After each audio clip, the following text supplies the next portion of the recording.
Radio lime news update. നമസ്കാരം. Lime news അപ്ഡേറ്റിലേക്ക് സ്വാഗതം.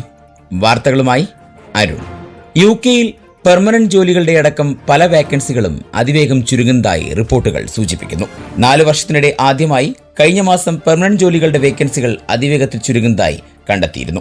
രാജ്യത്തിന്റെ സമ്പദ് വ്യവസ്ഥ മോശം നിലയിലേക്ക് നീങ്ങുന്നതിന്റെ മറ്റൊരു സൂചന കൂടെയാണ് ഇത് എന്നും റിപ്പോർട്ടുകൾ സൂചിപ്പിക്കുന്നുണ്ട്. മലയാളികളടക്കമുള്ള കുടിയേറ്റ സമൂഹത്തിന് വലിയ ആശങ്കകളാണ് ഇപ്പോൾ ഉണ്ടായിക്കൊണ്ടിരിക്കുന്നത്. വിപണികൾ ചാഞ്ചാടുകയും സാമ്പത്തിക ഡേറ്റാ ശോഷണം രേഖപ്പെടുത്തുകയും ചെയ്യുന്നതിനിടെയാണ് പല സ്ഥാപനങ്ങളും പുതിയ ജോലിക്കാരെ എടുക്കാൻ മടിക്കുന്നതായി കൺസൾട്ടൻസി KPMGയും റിക്രൂട്ട്മെന്റ് സ്ഥാപനമായ RECയും നടത്തിയ അന്വേഷണം വ്യക്തമാക്കുന്നത്. 2020 ഓഗസ്റ്റിൽ കോവിഡ് മഹാമാരിയുടെ പിടിയിൽ അമർന്നതിനു ശേഷം ആദ്യമായാണ് പെർമനന്റ് ജോലികളുടെ എണ്ണത്തിൽ ഈ വിധം തകർച്ച നേരിടുന്നത് എന്നും സർവേ പറയുന്നുണ്ട്. ഡിസംബറിൽ താൽക്കാലിക വേക്കൻസികളും കുറഞ്ഞിരുന്നു എന്നും റിപ്പോർട്ടിൽ കാണിക്കുന്നു. 2024 ഭൂരിഭാഗം സമയങ്ങളിലും ലേബർ വിപണി മെല്ലെ പോക്കിലായിരുന്നുവെന്നും റിപ്പോർട്ടിൽ സൂചിപ്പിക്കുന്നുണ്ട്. അതേസമയം തന്നെ വേജ് ഇൻഫ്ലേഷൻ വർദ്ധിക്കുന്നത് തുടരുന്നതിനാൽ വരും മാസങ്ങളിൽ സ്ഥിതി മെച്ചപ്പെടുമെന്നും KPMG പ്രതീക്ഷിക്കുന്നതായി പറയുന്നു. ജോലിക്കാർക്ക് ഇപ്പോഴും ഡിമാൻഡ് ഉണ്ടെന്നാണ് ഇതിൽ നിന്നും വ്യക്തമാകുന്നതെന്നും സർവേ ചൂണ്ടിക്കാട്ടുന്നു.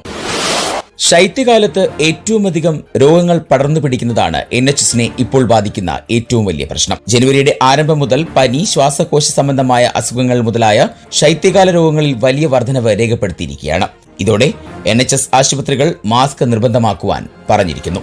ഗ്ലൗസസ്റ്റർഷെയർ ഹോസ്പിറ്റൽസ് രോഗികൾക്കും സന്ദർശകർക്കും മാസ്ക് നിർബന്ധമാക്കി. ശൈത്യകാല രോഗങ്ങളിൽ ഉണ്ടായ വൻ കുതിപ്പ് കടുത്ത സമ്മർദ്ദം ആശുപത്രികളിൽ ഉണ്ടാക്കുന്നതായാണ് പുറത്തുവരുന്ന റിപ്പോർട്ടുകൾ സൂചിപ്പിക്കുന്നത്. വൈറസ് ഭീഷണി മൂലം കടുത്ത മുൻകരുതലാണ് ആശുപത്രികൾ സ്വീകരിക്കുന്നത്. ഗുരുതരമായതോ ജീവൻ അപായപ്പെടുന്നതോ ആയ അവസ്ഥകൾ ഉള്ള രോഗികൾ മാത്രമേ ആശുപത്രികളിൽ വരാൻ പാടുള്ളൂ എന്ന നിർദ്ദേശമാണ് ഇപ്പോൾ നൽകിയിരിക്കുന്നത്. കഴിഞ്ഞ ദിവസം ജനുവരി 9 90 പേരാണ് വിശദ ചികിത്സയ്ക്കായി ഗ്ലൗസസ്റ്റർഷെയർ റോയൽ ഹോസ്പിറ്റലിൽ എത്തിയത്. രോഗവും അണുബാധയും പടരാനുള്ള സാധ്യത കുറയ്ക്കുന്നതിനാണ് താൽക്കാലിക മുഖമൂടി നിയമം കൊണ്ടുവന്നത്. ഹോസ്പിറ്റലിൽ വരുന്നവർക്കെല്ലാം ശസ്ത്രക്രിയാ മുഖമൂടികൾ നൽകുമെന്ന് NHS ഗ്ലൗസസ്റ്റർഷെയർ ഹോസ്പിറ്റലുകൾ കൂട്ടിച്ചേർത്തു.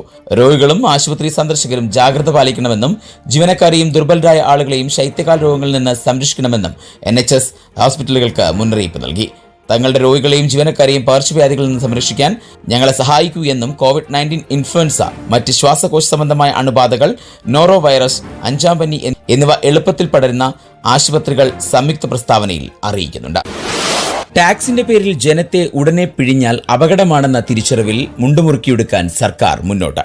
കടമെടുപ്പ് കൊണ്ട് ഇനിയും മുന്നോട്ടു പോകാനാകില്ല എന്ന തിരിച്ചറിവിലാണ് ചെലവ് ചുരുക്കലിന്റെ മാർഗം തേടാൻ ചാൻസലർ ജെറമി ഹണ്ട് തീരുമാനിച്ചിരിക്കുന്നത്. അധികാരത്തിലേറുമ്പോൾ മോഹന വാഗ്ദാനങ്ങൾ നൽകിയ സർക്കാർ രാജ്യത്തിന്റെ സാമ്പത്തിക അവസ്ഥയിൽ പതറുകയാണ്. ഇപ്പോൾ നിലവിൽ ബഡ്ജറ്റ് പ്രഖ്യാപനത്തിലൂടെ തന്നെ ജനങ്ങൾ കടുത്ത പ്രതിഷേധത്തിലാണ്. ടാക്സ് വർധനവിൽ ജനരോഷം ഉയരുന്നുമുണ്ട്. ചില്ലറ വിൽപ്പന മേഖലയുൾപ്പെടെ പിരിച്ചുവിടലുകളും പ്രതിസന്ധിയും തുടരുകയാണ്. ഇൻഷുറൻസ് തുകയടക്കൽ പ്രതിസന്ധി മാത്രമല്ല, ജീവിത ചെലവും ജനത്തെ സർക്കാരിൽ നിന്ന് അകറ്റുന്ന കാരണങ്ങളാണ്. ഇനി നികുതി കൂട്ടാനാകാത്തതിൽ ചെലവ് ചുരുക്കൽ മാത്രമേ സർക്കാരിന് മുന്നിൽ വഴിയുള്ളൂ. പലിശ തിരിച്ചടവിൽ മാത്രം ചാൻസലർ പ്രതിവർഷം 10 ബില്യൺ പൗണ്ട് കണ്ടെത്തണം. ഈ തുക കണ്ടെത്താനുള്ള വഴികൾ തേടുകയാണ് ചാൻസലർ. മാർച്ചിനുള്ളിൽ ഫണ്ട് ഒരുക്കാനായി സാമ്പത്തിക നയങ്ങൾ മാറ്റിപ്പിടിച്ചേക്കും. ആദ്യ നയങ്ങളിൽ നിന്ന് മാറി പുതിയ നയങ്ങളിലേക്ക് പോകുന്നത് പ്രായോഗിക നടപ്പാക്കലിന് മുന്നിലെ സർക്കാരിന്റെ ആശങ്ക വ്യക്തമാക്കുന്നതാണെന്ന് പ്രതിപക്ഷം പറയുന്നു.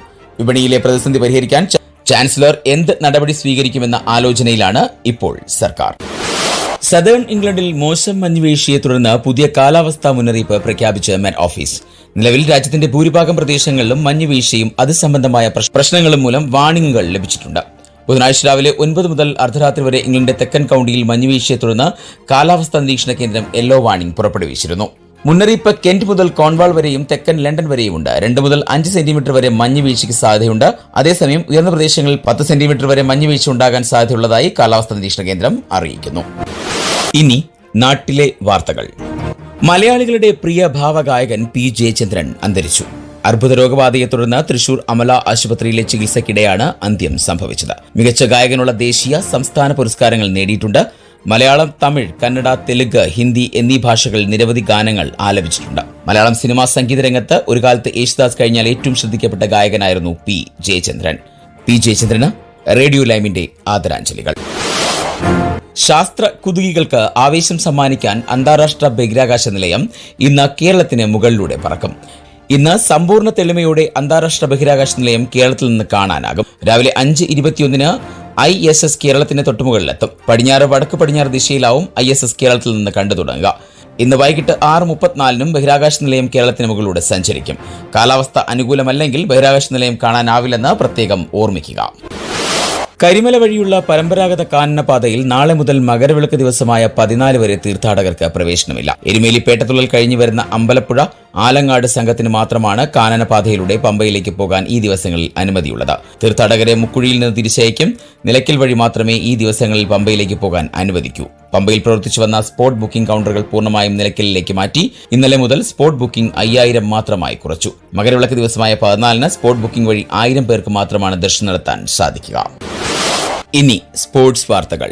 വ്യാഴാഴ്ച ജിദ്ദയിൽ നടന്ന സൂപ്പർ കപ്പ് സെമി ഫൈനലിൽ മയോർക്കയെ റയൽ മാഡ്രിഡ് 3-0 തോൽപ്പിച്ച് ഫൈനലിലേക്ക് മുന്നേറി. ബദ്ധവൈരികളായ ബാഴ്സലോണയാകും Spanish super cup final Real മാഡ്രിഡിന്റെ എതിരാളികൾ. ജൂഡ് ബെല്ലിംഗ്ഹാമിന്റെയും റോഡ്രിഗോയുടെയും ഗോളുകളും മാർട്ടിൻ വാൽജൻ നേടിയ സെൽഫ് ഗോളുമാണ് റയലിന് ജയം നേടിക്കൊടുത്തത്.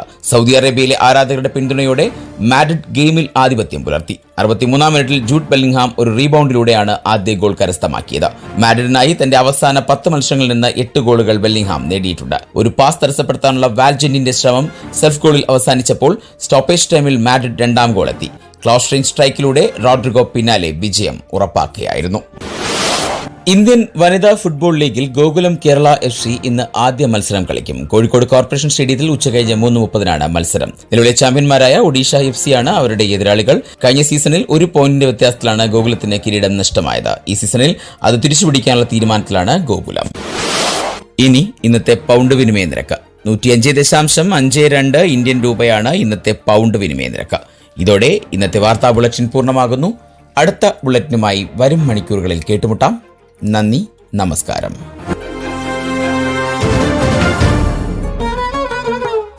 കൂടുതൽ വാർത്തകൾക്കും വിശേഷങ്ങൾക്കുമായി റേഡിയോ ലൈം ആപ്പ് ഡൗൺലോഡ് ചെയ്യൂ.